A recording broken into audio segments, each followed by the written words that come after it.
The world is made up of many things and people, and one of the biggest things right now is that of social media, with Instagram being one of the most famous outlets. People of all types will go to the service and use it for a variety of things.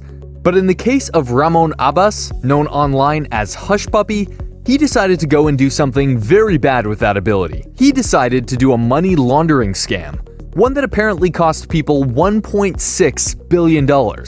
Allow us to break it down for you. Be sure to like the video and subscribe to the channel. Number 4. Who is Ramon Abbas? That is the big question here, because if you're not a person who is on Instagram a lot, you might not recognize the man who's being talked about in this video. So let's break it down for you a bit. Ramon Abbas is a Nigerian influencer with over 2.5 million followers on Instagram. Known to his fans as Hushpuppi, Abbas built a global following from posting pictures of his lavish spending on cars, watches, designer clothes, and private jets. An influencer, if you don't know, is someone who uses their social media fame to go and promote things to their followers and thus make money for themselves by being sponsored as they're promoting their brands. There are many who do this, including high-end celebrities and those who have built up their followings on social media. It's a lucrative business if you're able to get big-name people and businesses to invest in you. However, in late June, the 37-year-old was arrested in Dubai and arrived in the US on July 3rd to face criminal charges over the allegations that he has made hundreds of millions of dollars from business email compromise frauds and other scams, which in short means that he was using Instagram and his fame to commit fraud against others, and that is a big crime. Number 3. Denying the allegations. Naturally, after being brought to court, there was a question of how Ramon Abbas and his lawyer would handle things. Not surprisingly, they played the denial game right from the outset. Abbas's lawyer, Gal Pitsetsky, told Forbes that his client is, quote, absolutely not guilty of the charges they are accusing him of, end quote, describing Abbas as an entrepreneur who made his money legitimately through real estate and his work promoting brands as an Instagram personality. Adding support to the claim that Abbas pays for his lifestyle through promoting designer products on social media, Pitsetsky argued, Mr. Abbas is an Instagram personality, a social media personality. Of course he poses with high-price items because that's what he gets paid to do. That's what he has built from growing up very poor in Nigeria. He was able to develop himself into this very well-known personality with millions of followers on Instagram. He is an influencer. That is what my kids would call him, an influencer. And people seeing him with these Louis Vuitton bags or clothes, or Gucci bags and clothes, or these fancy cars, they go and want it. They want to buy it. That's a job today. As much as it's hard to imagine, that's a full-time job. Pitsetsky argued that the social media images of Abbas's lifestyle are being used as greater implied evidence of wrongdoing rather than the actual evidence of wrongdoing presented by the FBI in the affidavit.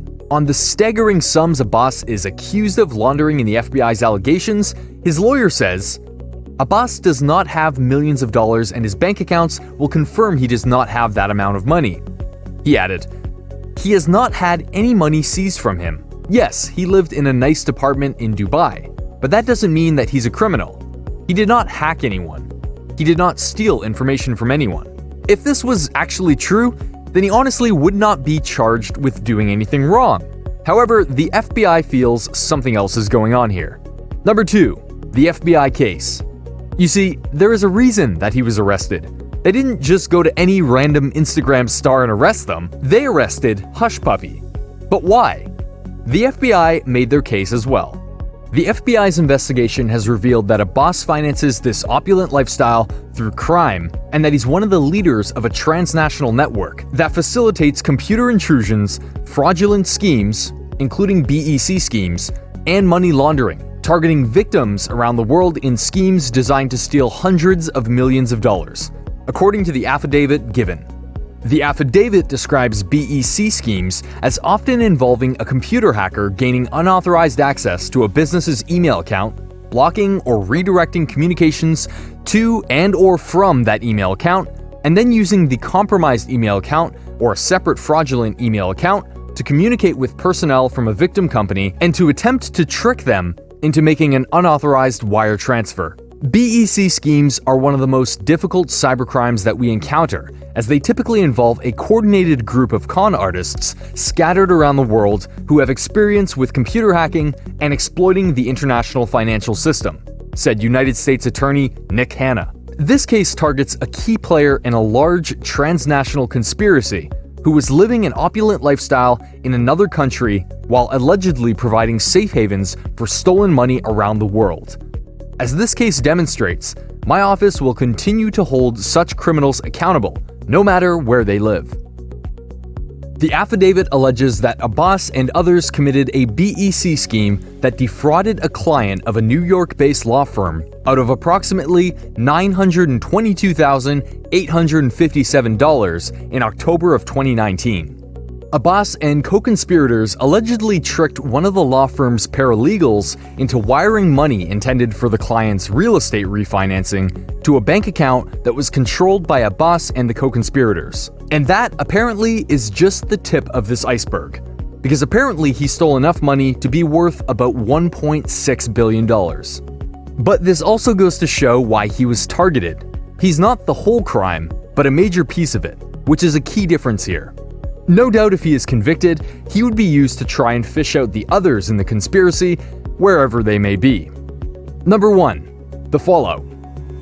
It's hard to say exactly how this case is going to work out. There are still things going on right now.